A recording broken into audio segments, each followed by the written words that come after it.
Le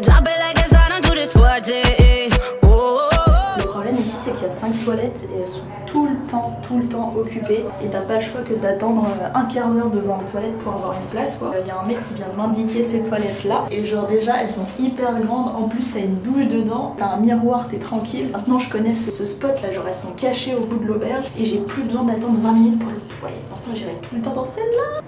Ok, donc aujourd'hui c'est mission machine à laver. Première fois que j'utilise la machine à l'auberge, c'est 4 $. Ça c'est une pièce de 2 $. Elles sont toutes petites, genre ça c'est 2 $, tu vois. Et ensuite je vais aller faire des courses, j'ai plus rien à manger. J'ai pas encore vu les plages en fait, donc j'aimerais bien aller à la plage. J'ai rendez-vous pour ma visite d'appartement. C'est dans un quartier que j'aime trop, c'est pas très loin de mon boulot, c'est pas très loin du centre-ville non plus. Et le loyer ça rentre parfaitement dans mon budget, c'est-à-dire 200 $ par semaine. Et du coup voilà, ce matin j'ai reçu mon numéro de travailleur qui fait que je vais pouvoir être payée à 100%. Donc tout se passe bien, franchement tout est parfait. Si j'ai la chambre aujourd'hui, ça veut dire que je serai complètement sereine et complètement installée à Sydney. Donc je croise les doigts pour que le propriétaire me prenne et j'espère que ça va le faire. Je viens de me rappeler que j'ai pas acheté de lessive.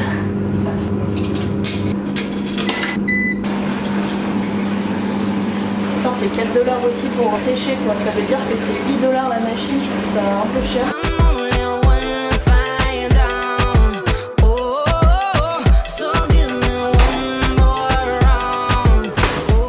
De français à l'auberge et en fait j'ai trop la flemme de leur parler, genre. En fait ils ont pas l'air méchants mais ils se la pètent de ouf, tu sais, extravertis à mort et tout. Je fais genre que je parle pas français, tu vois, genre à un moment il y en a un qui voulait prendre un truc à côté de moi et il m'a fait sorry, j'ai fait sorry, tu sais, j'ai fait genre j'ai fait genre que je parlais pas français parce que j'ai pas envie, genre ici je veux pas qu'on sache que je parle français, j'ai trop la flemme de parler à des français.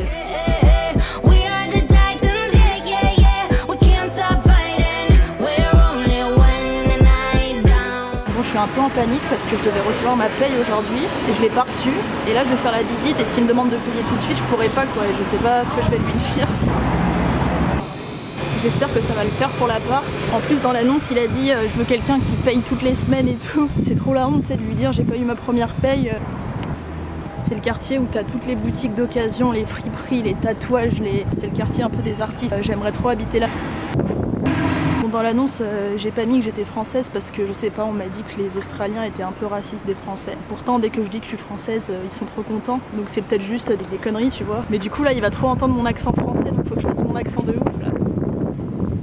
Et du coup, pour la question de savoir si je m'achète un skate ou un BMX, en fait, faut bien que je m'organise parce que si je commence à accumuler trop d'affaires et qu'après j'ai envie de bouger, je me dis que le plus pratique ce serait d'acheter juste un skate. Même si le BMX ça va me manquer, mais le problème c'est qu'un BMX c'est encombrant quoi. Je sais pas.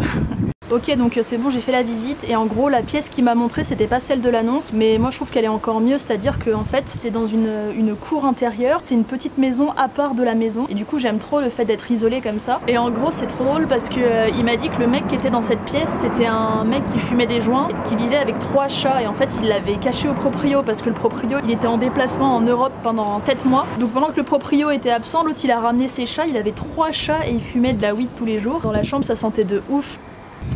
Donc en gros il m'a expliqué qu'il a viré le mec aux 3 chats et que du coup sa chambre va être nettoyée et qu'elle sera dispo dans 2 semaines. Et moi c'est parfait parce qu'il me reste 2 semaines d'auberge. Donc on s'est échangé nos WhatsApp. Il m'a dit qu'il m'écrit, qu'il me tient au courant, donc je crois que c'est bon. Enfin j'ai rien compris, genre il m'a dit ok bye et genre je suis partie tu vois.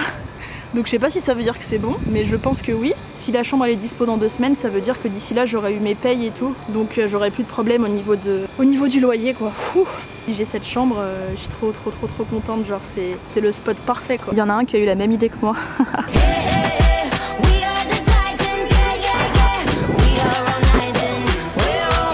En fait, pendant que je faisais la vaisselle au restaurant, j'ai pensé à un truc, genre pour ceux qui connaissent le jeu GTA, est-ce que vous vous souvenez la toute première fois que vous avez joué à GTA, tu connais encore rien du jeu et t'es dans la ville et tu te balades et tu découvres et t'es trop content parce que tu te dis ah mais je peux monter dans une voiture, je peux aller dans cet endroit, je peux faire ça et tout. Et bah c'est exactement la même sensation que je ressens actuellement à Sydney, c'est-à-dire que je suis au début du truc, je connais rien et du coup tout ce que je découvre, tout ce que je visite, ça me rend trop heureuse parce que c'est le début tu vois. Et je parle à des gens que je connais pas, j'entends parler anglais partout autour de moi comme dans GTA. Je découvre des villes, je découvre des trucs, je monte dans des bateaux et tout, genre à part le côté gangster tu vois, j'ai vraiment l'impression d'être dans d'être dans GTA en fait. Et genre ma mission c'est de trouver un boulot, trouver un appart. Bon Sinon je sais pas si je vais à la plage ou si je vais visiter un skatepark qui est à 20 minutes de marche d'ici. Ouais, je vais marcher jusqu'au skatepark, comme ça va me faire visiter un peu le quartier.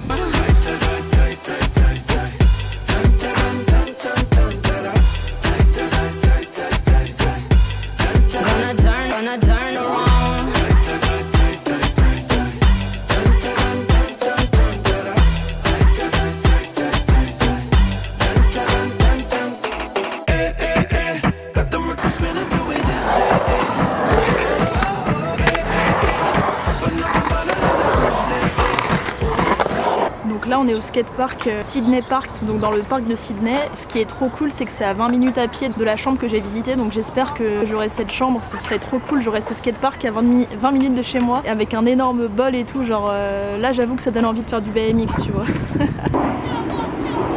Cette partie là, c'est ça. Ils ont prévu une partie pour les gens qui savent pas encore rouler. C'est trop intelligent. Ah oui, et un truc qui m'a fait trop plaisir, le proprio de la coloc qui m'a dit que mon anglais était bon. Ça fait trop plaisir. C'est un van comme ça que je veux m'acheter. Les vannes à Sydney ils ressemblent à ça. Je pourrais m'en acheter un petit d'occasion à 4000. En gros, avec le visa que j'ai, le visa Working Holiday, tu peux bosser que 6 mois maximum pour le même employeur. Et en fait, si tu veux renouveler le visa, il faut bosser 3 mois dans les métiers agricoles. Une fois que j'ai bossé 6 mois là au resto italien, je me prends un van et je pars dans la campagne travailler dans les fermes. Et pour aller à la campagne, en fait, l'Australie c'est immense. L'Australie c'est plus grand que l'Europe. T'as pas de choix que de prendre un véhicule en fait. Et je me dis que ça peut être trop cool que je m'achète un van et que je parte en road trip et que je dorme dans mon van. C'est un rêve que j'ai depuis des années et là ça pourrait être grave cool. En plus ils sont trop mignons les vannes ici. Le seul truc qui me fait peur avec le van, c'est du coup à la campagne de te réveiller avec une énorme araignée dans ton camion quoi. Je serais l'angoisse parce que je sais pas ce que je ferais, je dormirais sur le toit je crois. Et d'ailleurs en parlant de bestioles et tout, franchement tout le monde m'a fait flipper quand je leur disais que j'allais en Australie. Ils étaient en mode ah mais il y a des bestioles, il y a des serpents, des machins. J'ai croisé aucune bestiole dégueulasse, bon à part l'espèce de cafard bizarre là dans la salle de bain à l'auberge. J'avoue qu'il y a des petits cafards, ça j'avoue. Mais ils sont petits, ils sont mignons, c'est pas des énormes trucs. Bon, à part celui que j'ai filmé. Bon, j'avoue, il y a celui que j'ai filmé ce matin, mais il est mort donc ça compte pas. Mais on m'a dit que les cafards ils détestent les êtres humains et du coup bah ils nous fuient. Donc moi ça me va parfaitement, on se fuit mutuellement, tu vois. Mais sinon non, il n'y a pas les trucs dégueulasses dont les gens parlaient, enfin en tout cas pas en ville quoi. Mais bien entendu, si je croise une migale, je vous la filme d'office.